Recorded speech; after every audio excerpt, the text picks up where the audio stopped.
Me llamo Javier Mendoza. Soy de un pueblo llamado San Felipe, en el estado de Guanajuato. Siempre trabajé duro en un taller mecánico grande en la ciudad de León. Durante años me sentí seguro ahí, pero de un día para otro, el dueño anunció el cierre.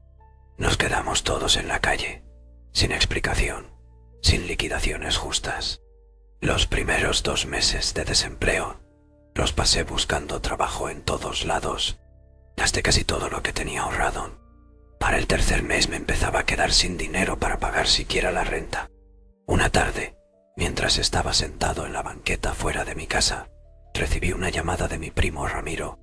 Él vivía en Celaya y siempre fue como un hermano mayor para mí. Me preguntó cómo estaba y no pude ocultar la desesperación en mi voz. Ramiro me dijo que no me preocupara más, que fuera a trabajar con él. Tenía un negocio restaurando camionetas Ford antiguas, que luego vendía a coleccionistas en Estados Unidos. Me aseguró que, si trabajaba a su lado, pronto saldría adelante. Agradecí de corazón su oferta y le prometí que en unos días me presentaría allá. Vendí casi todas mis cosas y me mudé a Celaya en una vieja camioneta que apenas funcionaba. Renté un pequeño cuarto cerca del taller de Ramiro, un lugar ruidoso, lleno de herramientas, metales viejos, chatarra y motores desarmados. El ambiente era pesado por el aceite, el polvo y el olor a gasolina quemada.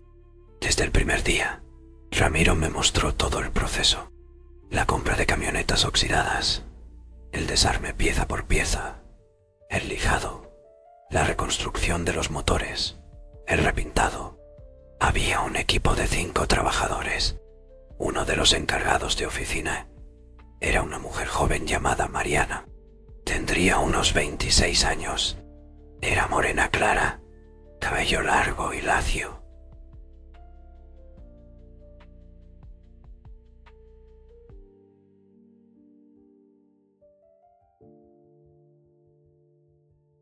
Ojos color miel y un cuerpo pequeño pero muy bien formado. Mariana llevaba la administración de las ventas y las compras de piezas. Ramiro me presentó con ella y le pidió que me explicara los movimientos del negocio, los precios de refacciones y el manejo de los clientes de Estados Unidos. Desde el primer momento, trabajar cerca de Mariana me provocaba nervios. Su voz era dulce, pero segura. Me sentía atraído a ella de una forma difícil de controlar. Pasaron las semanas y yo me fui haciendo indispensable en el taller. Aprendí rápido, hacía el trabajo pesado y además llevaba los envíos a las paqueterías. Mariana y yo empezamos a pasar cada vez más tiempo juntos. Compartíamos desayunos, almuerzos rápidos, intercambiábamos bromas y cuando nadie nos veía, roces intencionados de manos o miradas que duraban más de lo permitido. Aunque intentaba ocultarlo, era evidente que me había enamorado de ella. Cada vez que la veía sonreír o caminar con su falda ajustada entre las camionetas viejas, sentía que me faltaba el aire, hasta que un día, mientras revisábamos facturas en su oficina, Mariana me enfrentó. Sin rodeos, me preguntó si me gustaba. Me quedé helado. Le confesé que sí, que desde que la conocí no podía dejar de pensar en ella. Ella sonrió ligeramente, se acercó y me besó. Fue un beso suave, breve, pero suficiente para encenderme por dentro. Me dijo que también sentía algo especial por mí, pero que debíamos ser discretos porque el ambiente en el taller era chismoso. Después de ese día, cada oportunidad que teníamos la aprovechábamos para estar juntos.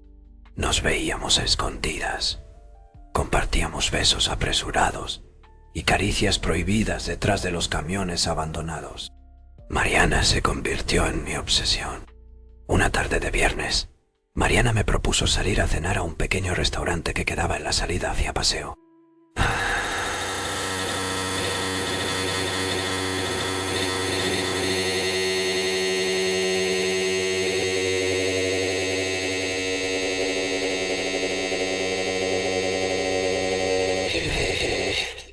Acepté enseguida seguido. Esa noche fue mágica. Comimos tacos de arrachera, bebimos cervezas frías y en un rincón oscuro del lugar, entre risas y miradas cómplices, terminamos besándonos con desesperación. Después de varios tragos, me invitó a su casa. Vivía sola en un pequeño departamento arriba de una tienda de abarrotes. Subimos las escaleras, riendo como adolescentes. Apenas cerró la puerta, Mariana se lanzó sobre mí. Nos desnudamos torpemente, con hambre de meses reprimidos. Su cuerpo era cálido, perfecto bajo la tenue luz amarilla del foco. Hicimos el amor apresuradamente en el sofá y después en su cama, sin cansarnos. Al amanecer, me desperté abrazándola, sintiendo que había encontrado a la mujer de mi vida. Durante las siguientes semanas, nuestra relación se volvió más intensa. Trabajábamos juntos todo el día y pasábamos la noche en su casa. No podíamos ocultar nuestra felicidad, aunque tratábamos de disimular frente a los demás. Pero la felicidad no duraría mucho. Un mes después, Ramiro me pidió que me reuniera con él en una cantina tradicional en el centro de Celaya. Quería hablar conmigo sobre algo importante. Llegué puntual. Me senté en la mesa, donde ya me esperaba con un par de cervezas servidas. Después de hablar del negocio y de mis logros, Ramiro me confesó que tenía un amante en el taller. Me dijo que Mariana había sido suya desde hacía tiempo, que era una relación sin compromisos, solo encuentros esporádicos. Me pidió que fuera prudente, que no cometiera el error de encariñarme con ella. Sentí un puñal atravesarme el pecho. No podía creerlo. Todo lo que había vivido con Mariana era una mentira. Le prometí a Ramiro que no habría problemas, que respetaría su confianza. Esa noche no pude dormir. Seguí a Ramiro discretamente cuando salió de la cantina. Lo vi llegar hasta el departamento de Mariana. Se estacionó, tocó la puerta y ella salió a recibirlo. La escena me destrozó. No necesité ver más. Intenté llamarla toda la madrugada, pero no contestó. La mañana siguiente la confronté en el taller.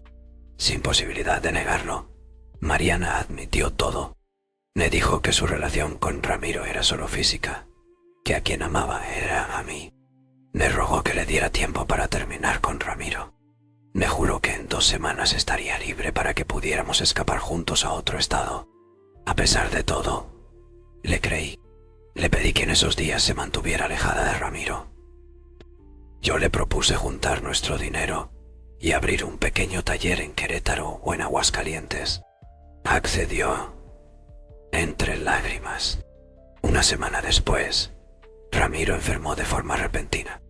Comenzó con fuertes dolores de estómago, fiebre alta y vómitos constantes. Su rostro perdió el color, sus manos temblaban y apenas podía mantenerse de pie. Su esposa lo llevó de emergencia al Hospital General. Los doctores no sabían qué tenía. Decían que su cuerpo se estaba colapsando sin razón aparente. Yo tuve que hacerme cargo del taller. Un día, mientras revisaba papeles en su oficina, buscando contratos de clientes, noté que uno de los cajones estaba atorado. Al forzarlo, encontré algo escondido.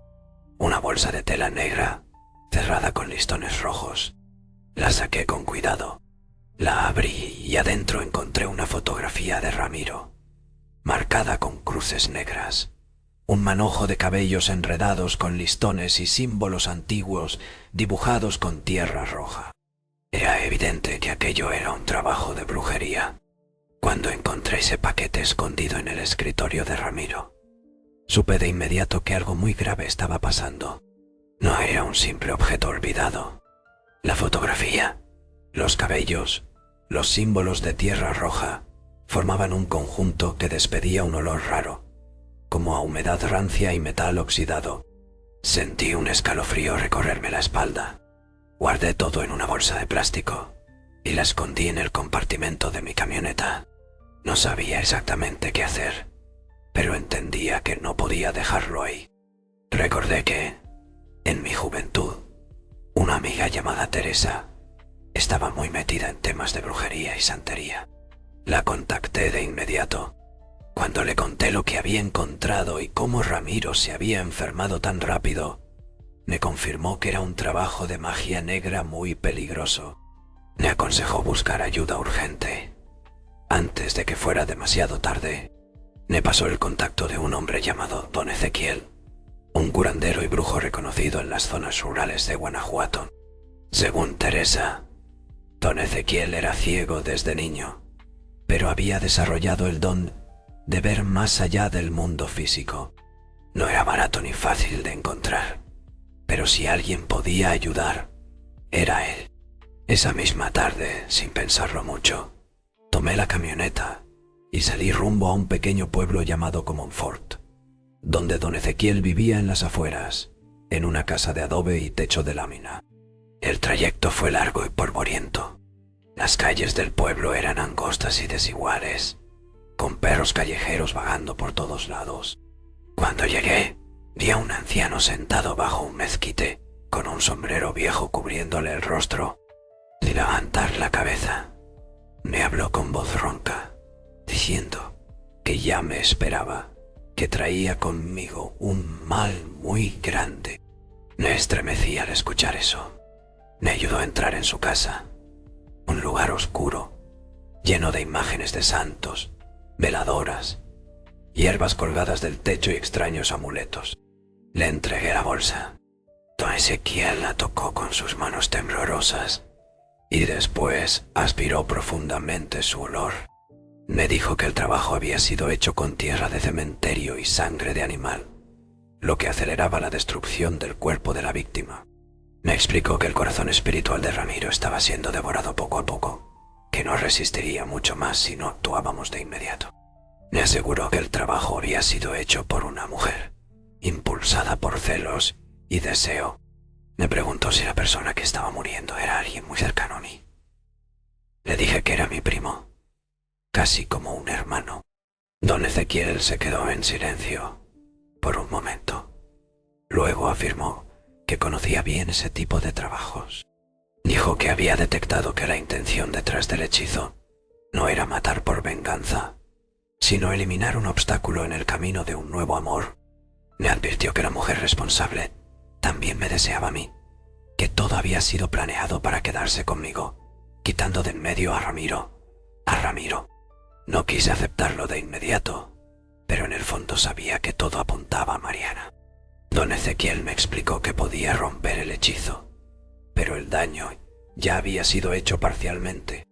Para salvar a Ramiro, tendría que destruir por completo el objeto de brujería en el mismo lugar donde fue encontrado, siguiendo un ritual específico. También me advirtió que romper la magia tendría un precio. La desgracia caería sobre la persona que lanzó el hechizo. Acepté sin dudarlo. Le pedí que me ayudara a salvar a mi primo. Me entregó el paquete ya preparado, envuelto con nuevas hierbas y amuletos de protección. Me indicó que debía regresar esa misma noche al taller, entrar solo a la oficina de Ramiro, quemar todo lo que había en la bolsa, hasta reducirlo a cenizas, esparcirlas en círculo y dejar todo cerrado durante 3 días. No debía permitir que nadie entrara. Además, me dio un pequeño amuleto de obsidiana que debía portar en el cuello durante todo el proceso para protegerme de cualquier represalia espiritual. Regresé a... Ayer, ya entrada la noche, el hogar estaba desierto, solo iluminado por algunas lámparas viejas. Saqué la llave de la oficina de Ramiro, cerré bien todas las puertas y ventanas y me dispuse a cumplir las instrucciones. Coloqué el paquete en el centro del suelo. Lo rocié con el líquido que don Ezequiel me había dado, que olía fuertemente a alcohol y hierbas podridas. Prendí fuego. Las llamas fueron verdes por un momento y después cambiaron a un color rojizo intenso. La habitación se llenó de humo espeso y pesado. Esperé a que todo se consumiera por completo. Después, usando una escoba vieja que encontré en el almacén.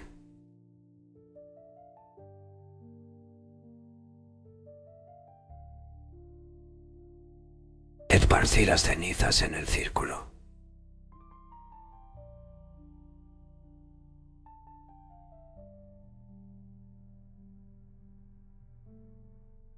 Tal como me habían indicado, cerré la oficina con llave y me fui a casa con la cabeza aturdida.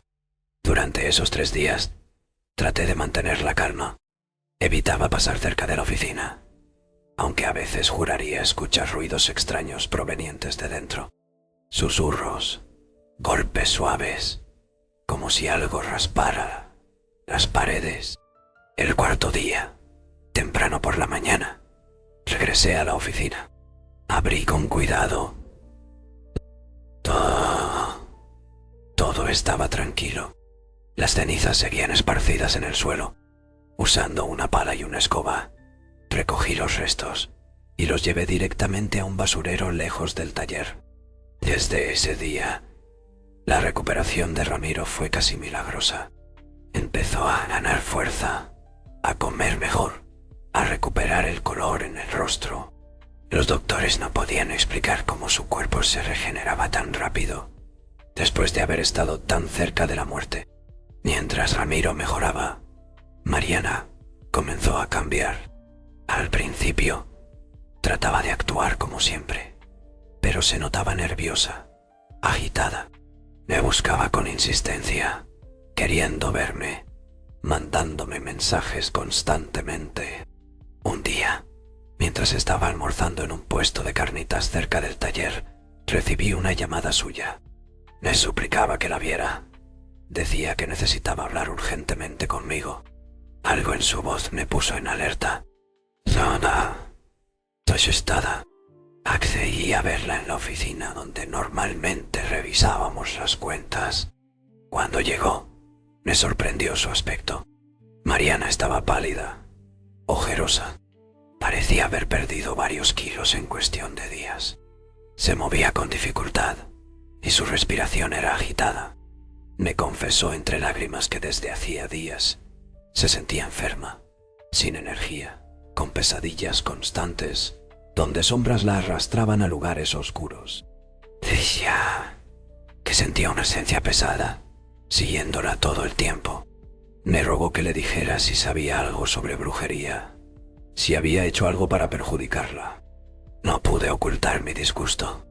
Le respondí que sabía todo, que había encontrado su trabajo de magia negra, escondido en la oficina de Ramiro, y que ya lo había destruido. Mariana rompió en llanto, diciendo que todo lo había hecho por amor, que su intención no era matar a nadie, solo quitar de su camino los obstáculos. Me suplicó que la ayudara, que no la dejara morir. La miré en silencio, recordando las palabras de don Ezequiel. Sabía que cualquier intervención podía revertir el proceso, pero también entendía que debía pagar el precio por lo que había hecho. Le dije fríamente que no podía ayudarla, que cada quien enfrentaba las consecuencias de sus actos. Mariana salió tambaleándose de la oficina, con el rostro desencajado. Desde ese día, su salud se deterioró aún más rápido. Empezaron a correr rumores en el taller. Algunos decían que Mariana había sido víctima de un mal de ojo. Otros aseguraban que la habían embrujado por meterse con hombres comprometidos. Yo no decía nada. Solo observaba en silencio cómo se iba consumiendo día a día. Una semana después dejaron de verla en el taller. La siguiente noticia que supe de ella fue a través de una llamada anónima. Mariana había sido internada en un hospital psiquiátrico, completamente fuera de sí, delirando, diciendo que veía demonios arrastrándola hacia un agujero negro. Después de enterarme de que Mariana había sido internada, me concentré completamente en el taller. Ramiro ya estaba casi completamente recuperado. Caminaba mejor. Había ganado peso y su semblante era muy diferente al de semanas atrás. Cada día agradecía a la vida por su mejoría, aunque en mi interior sabía que habíamos tocado fuerzas que era mejor no volver a buscar. Ramiro nunca supo exactamente lo que había pasado. Solo le dije que había encontrado algo raro en su oficina y que me había asegurado de limpiar cualquier energía negativa que pudiera afectarlo.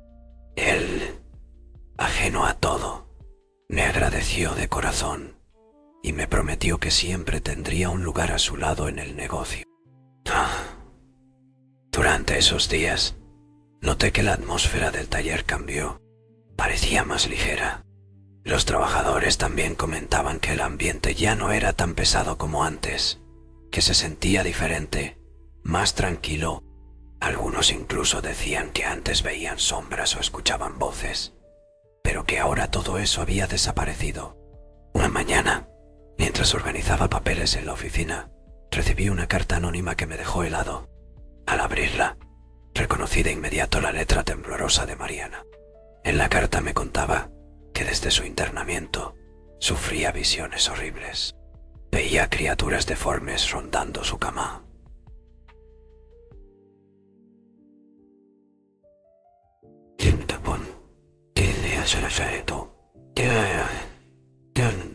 Rondando su cama.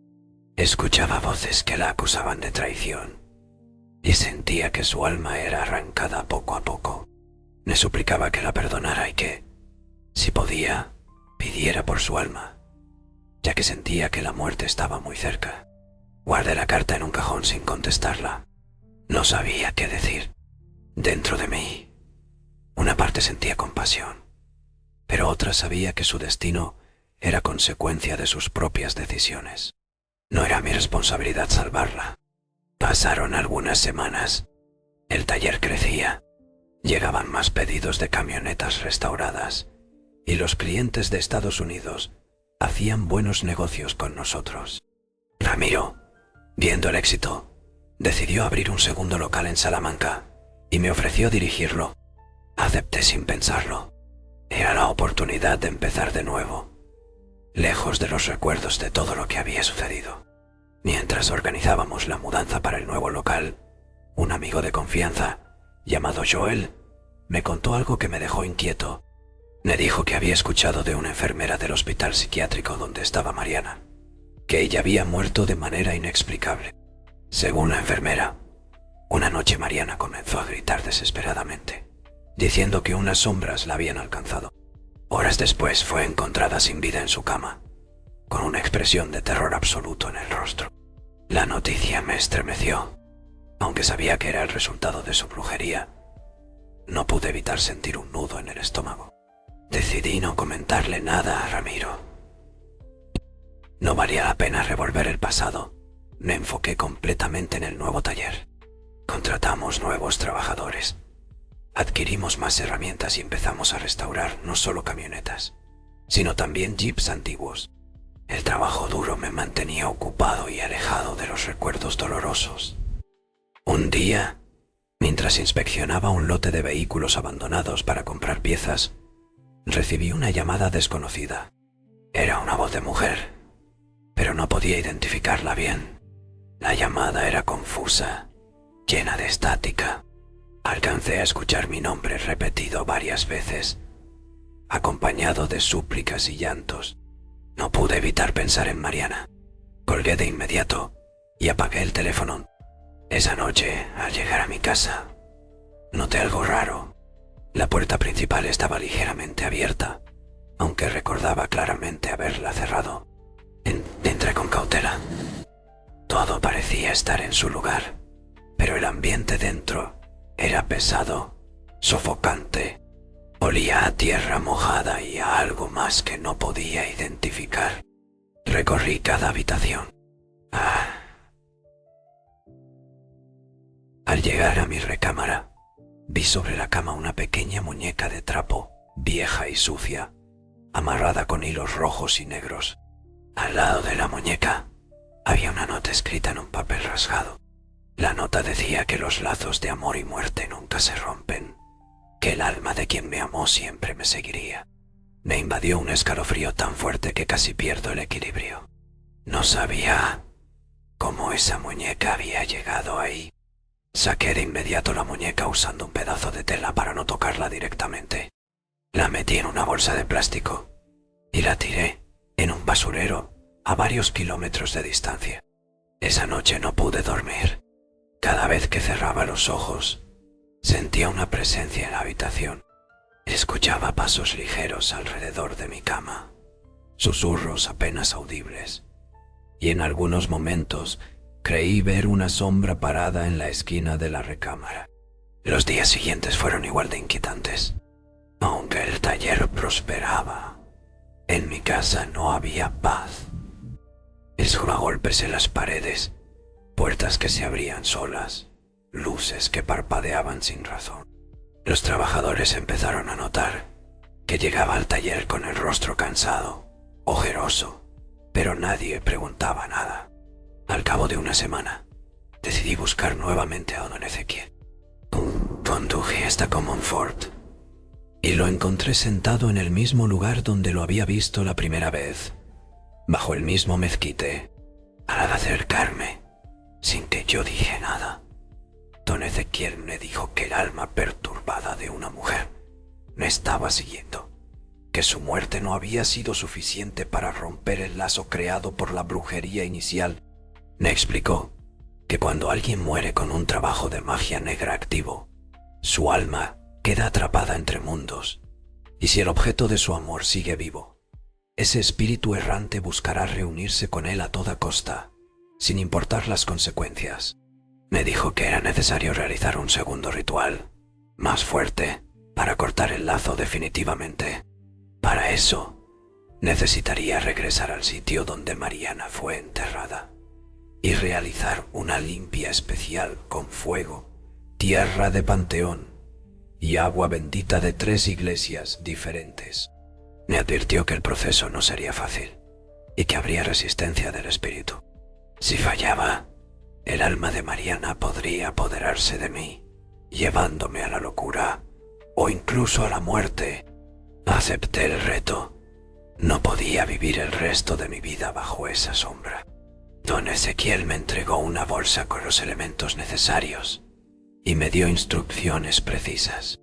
También me advirtió que no debía ir solo, pero no quería involucrar a nadie más en esa locura. Decidí hacerlo por mi cuenta. Me preparé para la noche siguiente. Reuní tierra del panteón municipal. Conseguí agua bendita de 3 iglesias distintas y llevé una antorcha improvisada hecha con trapos y gasolina. Llegué al cementerio a medianoche. El lugar era frío, silencioso, solo roto por el aullido lejano de algún perro callejero.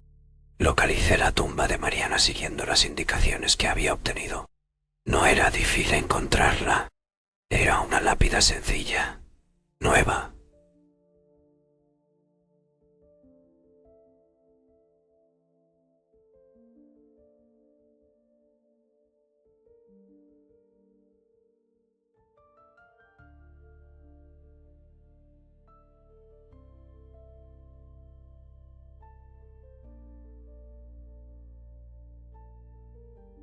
Aún coloqué la tierra formando un círculo alrededor de la tumba. Rocié el agua bendita en los 4 puntos cardinales y encendí la antorcha. Mientras el fuego crecía, comencé a recitar las palabras que don Ezequiel me había enseñado. El aire se volvió helado de repente. Las llamas se movían de manera antinatural, como si lucharan contra algo invisible. Sentí una presión en el pecho, como si una mano enorme me apretara el corazón. De pronto, escuché un grito desgarrador, un sonido que no era de este mundo. El suelo tembló ligeramente bajo mis pies y una sombra surgió de la lápida, retorciéndose y lanzándose contra mí. Sujeté la antorcha con ambas manos y la levanté en alto, cerrando los ojos y repitiendo las palabras una y otra vez. Sentí un golpe de viento caliente que me derribó de espaldas. Cuando abrí los ojos, la sombra había desaparecido. El fuego de la antorcha se extinguió por sí solo. El ambiente se volvió silencioso otra vez, pero esta vez sentí que el peso que llevaba en el alma se había aligerado. Salí del panteón a toda prisa, sin mirar atrás. Cuando regresé a casa después del ritual en el panteón, me sentía completamente agotado. Cada músculo de mi cuerpo dolía y mi mente apenas podía mantenerse enfocada.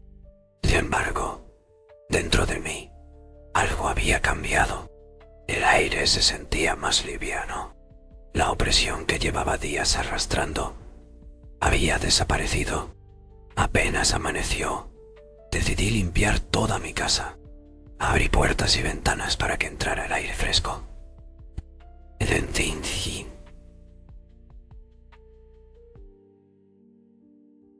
Encendí incienso de copal y pasé agua bendita por cada esquina.